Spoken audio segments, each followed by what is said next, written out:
ভাই মন অনেক খারাপ কিনলে কইতে পারবেন নি আপনার বিচার দি আপনার তার দেশি মানুষ আপনারা একখানা বিবেচনা করি সেই না রে আর মনটা ভীষণ খারাপ কিনলে কইতে পারবেন নি ভাই আমরা ভাতও এত খাই না কামও এত করি না যে এতবার ভোট কেন্দ্রে যাই ভাই আঙ্গ দেশে ভাই কদিন হরে ভোট আঙ্গ দেশে 2 মাস হরে ভোট 6 মাস হরে ভোট একবার জাতীয় নির্বাচন একবার ইউপি নির্বাচন একবার বাজার নির্বাচন বাইরে আঙ্গ দেশে ভোটের শেষ নেই বুঝেননি তো আসলে আঙ্গ দেশের মানুষ ভাতও এত খানা যতবার ভোট কেন্দ্রে যায় বুঝেননি যদি আমরা এতবার ভোট দিয়ে দেশে এতবার যদি আমরা এই পরিমাণ কামও করতাম আঙ্গ দেশে গরিব থাকতো না তো আমরা এতবার ভোট দিয়ে এত কিছু করে লাভ কি হয়েছে দেশে কোনো উন্নয়ন তো দেখলাম না দিন শেষে ব্যাগ হেঁটে অন যদি নতুন কেউ আইলে যদি এক আল্লাহ কথা দিলে রহমত যদি বালা হয় আর নইলে দেশের কোয়ালে দুর্গতি লাগিয়ে থাকবো বুঝিনি আর যদি নতুন কেউ যদি ইয়ে ভাই উন্নয়ন দিয়ে না আছে চুরি সামারিও হিয়ে না আছে এটা স্বাভাবিক মানি লইতে হইব তবে ভাই একখান জিনিসের প্রতি দুইখান জিনিসের প্রতি বিশেষ করে বেশি খেয়াল রাখেন আপনারা একখান হয়েছে আপনারা 2 বছর যাতে এবারে নতুন নির্বাচন গঠন সরকার গঠন করি আইয়েন 2 জিনিস খেয়াল রাখবেন একখান হয়েছে আপনারা প্রবাসী করে রেমিটেন্স আর কোনো দিকে হরাইয়েন না রেমিটেন্সটা যে ঠিক মতন দেশে থাকে কারণ আঙ্গ দেশে যে পরিমাণ রেমিটেন্স ঢুকে $1 ঢুকে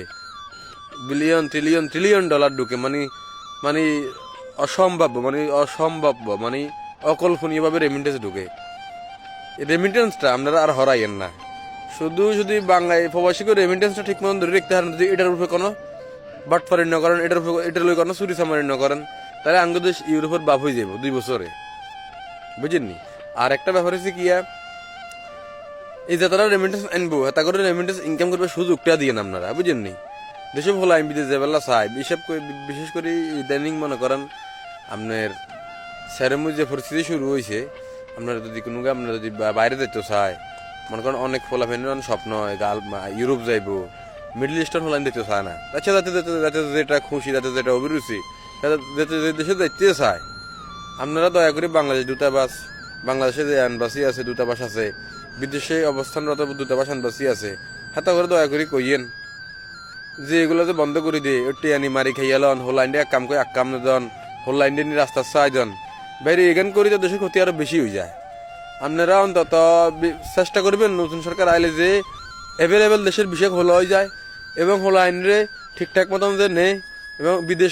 বিদেশে যাওয়ার যে হোলাইন যে ইচ্ছুক আরো বাড়ে তারপরে যায় হোলাইন যদি শান্তিতে চাকরি করতে পারে রেমিটেন্স দিতে পারে হারাইতে পারে আর প্রত্যেকটা দেশ চেষ্টা করবেন যে সচল একবেলা খোলার একবেলাতে হোলাইন ঢুকতে পারে আর বিশেষ করে হোলাইনের ট্রেন হিসা জামানি যে মারি খাইয়ালা এসব পতাকা কল রে ধরে আপনারা জব্দ করেন এগুলো আপনারা একটা শিক্ষা দেন আর যারা আল্লাহরে ভয় পায় দুনিয়ার মানুষের ভালো চায় আখেরাতে ভয় পায় তারা যেন এই ফলাফেনের বিদেশ যাওয়ার এই যে কাজগুলাই কার্যকর্মগুলো এগুলো যে তারা হাতে নেয় ভালো লোকগুলো যেগুলো হাতে নেয় তারা ভালো লোকের মাধ্যমে যে ফলাফেনগুলো বিদেশ যাইতে পারে তাহলে এই 2টা জিনিস আপনারা বালা করিয়ে নেবেন এক হইল রেমিটেন্স যে কোনো চুরি ডাকাতি না হয় রেমিটেন্সের কোনো আঘাত না ইয়ে দেশের রেমিটেন্স দেশে থাকে আমরা উন্নতি করতে পারি দ্রুতভাবে আর দ্বিতীয়ত হইলো যেসব ফলাফেন নতুন করে যাইব এখন যে একখানা ভাই শর্টকাটে যাইতে পারে যে যাই যে কোনো কিছু খারাপ কিছু শিকার নয় হাড়িদের টেমারিদের কত কোন বাংলাদেশে 8 লাখ 10 লাখ 20 লাখ টেমারি দিছে হাতে লাভ শেষ হাতে বিদেশ যাইতে পারে না তো লাভ কি হয়েছে তুই 2 দিন হলা সুখী হয়েছে তারে কিন্তু এ হলা বিদেশ যাইতে এলে 20 লাখ না 20 কোটি টাকা কামাইতো 20 কোটি টাকার ভিতরে অন্তত এই 20 কোটি টাকা অন্তত 5 কোটি টাকা সরকারের রাজস্ব আয় হইতো আরো এর হলা উসুল আরো 1000 মানুষ পরিবার চলতো এই জিনিসগুলো খেয়াল রাখেন আর আমরা এতবার ভোট দিয়ে দেশে এতবার আমরা তো বেলা ভাতও খাই না বুঝেননি তো আসলে আঙ্গ দেশে যে পরিস্থিতি কদিন হরে ভোট তো বাংলাদেশ নামিন হর আলাই বোর্ডের দেশ দিলে মনে ভালো হইতো বোর্ডের দেশ ব্যাকে চিনতো বোর্ডের দেশ তো অটোমেটিক হয়ে যাবে সামনের দিকে যদি সামনের দিকে এটা ভালো নয় এটা বন্ধ নয় এ বারবার ভোট নির্বাচন তাহলে বোর্ডের দেশ নাম দিয়ে লেবে বাইরের দেশের মানুষে অটোমেটিক কবে এটা হচ্ছে বোর্ডের দেশ এটা কি বাংলাদেশ বুঝেননি কবে বাংলাদেশের দিন শেষ বোর্ডের দেশের দিন শুরু তো বোর্ডের দেশ যে না হয় বাংলাদেশে থাকে বাংলাদেশের নামের উপরে যে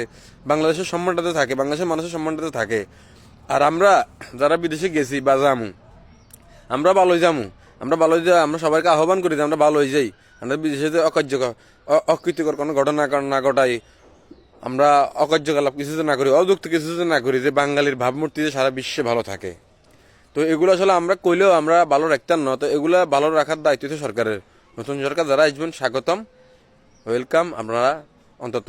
এই 6 মাস পরে ভোট, 3 মাস পরে ভোট, এগুলো বন্ধ করে দেন। আর যারা প্রবাসী যুদ্ধ করে রেমিটেন্স হারায়, এত রেমিটেন্সটারে আপনারা সুরক্ষিতভাবে রাখেন। এদের রেমিটেন্সের একটা মূল্য দেন, একটা সম্মান দেন। আর যেসব পোলাফাইন দায়িত্ব চাই, হারে কত পোলাফাইন টাকা দিয়ে মেরে খেয়েছে, কত পোলাফাইন যে রাস্তা সাহায্য দিয়েছে, খানা হান্না, অনলাইনে কত কিছু দেখিয়ে, বাস্তবেও দেখিয়ে। এই পোলাফাইনগুলোর দায়িত্ব স্বয়ং সরকার, নতুন সরকার যারা আসবেন তারা নেবেন দয়া করে।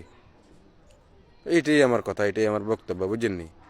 আপনাকে মাঝে আমি আর আঞ্চলিক ভাষায় কুচি কথাগুলা আসলে শুদ্ধ কইলেও কইতে দিতাম, শুদ্ধ করার কোনো বলার কোনো প্রয়োজনে নেই,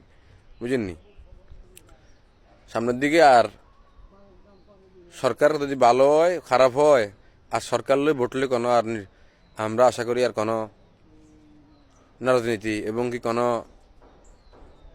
দাঙ্গা হাঙ্গামা এগুলোতে জড়াইতাম না, কোনো আন্দোলন করতে। আমরা সামনের দিকে যদি আন্দোলন করি, দুইটা আন্দোলন করুম। এক হলো প্রবাসীকে রেমিটেন্সের সম্মান দিতে হইব, রেমিটেন্স দেশে থাকতে হইব। এবং 2 নম্বর হলো প্রবাস যতন করে তারা যেতে চায়, তাদের যেন প্রবাসে যাওয়ার সুন্দর একটা সুব্যবস্থা হয়, তারা যেন চাকরি পায়। এবং বাংলাদেশের ছেলেপেলেদের জন্য যেন অ্যাভেলেবেল দেশ, প্রত্যেকটা দেশের দরজা যেন খোলা থাকে। এটাই বলি আমি আমার কথা শেষ করলাম। আসসালামু আলাইকুম।